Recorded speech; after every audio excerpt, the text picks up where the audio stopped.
Bismillahirrahmanirrahim. Assalamualaikum warahmatullahi wabarakatuh.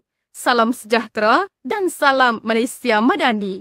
Hadirin, di bawah langit merdeka ini, kita menanam sebuah mimpi yang berakar dari naungan merdeka diucap sekuat hati. Mimpi memajukan Malaysia ke mercu negara berpendapatan tinggi menjadi azimat yang ditanam dalam sanubari setiap pecinta ibu pertiwi. Demi sebuah mimpi, dasar demi dasar digalur untuk membenih revolusi. Demi sebuah mimpi, keringat dan darah dikorban berganti harapan menjulang reformasi. Demi sebuah mimpi, Malaysia Madani diangkat sebagai aspirasi buat mendepani cabaran pembangunan yang menerpa dalam segenap segi. Maka, hayatilah sebuah pidato yang bertemakan demi sebuah mimpi. Saudara dan saudari, secara tuntasnya, pidato saya pada hari ini nampaknya mudah untuk sama-sama kita menelaah helaian dan lembaran usaha yang sudah kita kerah demi menggapai mimpi yang menjadi amanah. Tuan-tuan dan puan-puan, pragmatik pertama, membangun ekonomi, membumi aspirasi. Hakikatnya, demi melonjakkan pendapatan negara dan rakyat, kerajaan Malaysia mengarak langkah melalui dasar-dasar ekonomi yang berdaya saing dan mampan. Pelaksanaan kerangka ekonomi badani kini menjadi nadi utama transformasi ekonomi negara. Manakala Pelan Induk Perindustrian Baharu 2030 NINP 2030 sedang dilaksanakan bagi mentransformasikan sektor pembuatan melalui automasi, pendigitalan dan pembangunan akad tempatan. Menurut Jabatan Perangkaan Malaysia, keluaran dalam negara kasar KDNK negara mencatat pertumbuhan 3.9% pada suku pertama 2024.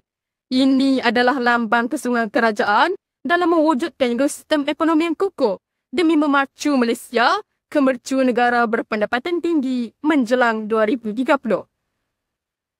Saudara dan saudari, pragmatik kedua, memperkasa pendidikan, merealisasikan harapan.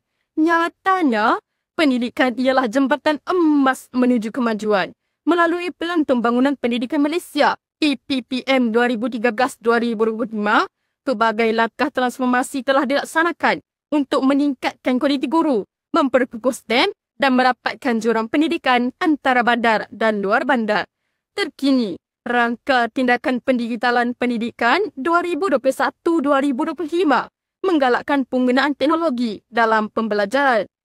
Inisiatif Tibet Madani pula memperkasakan kemahiran teknikal belia agar mereka bersedia mengisi pekerjaan bergaji tinggi.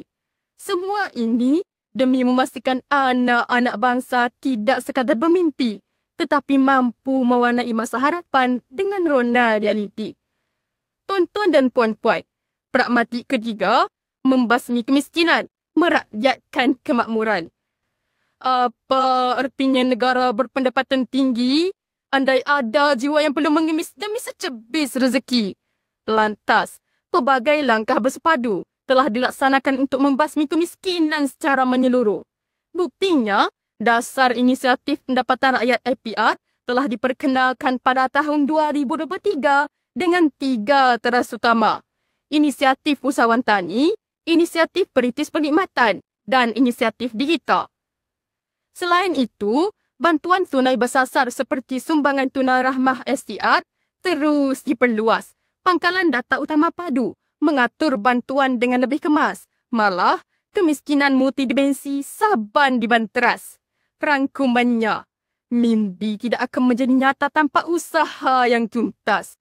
Maka, ayo kita padukan visi. Kita sahut seruan kerajaan terkini. Sama-sama kita realisasikan mimpi bangsa Madani. Sekian, terima kasih.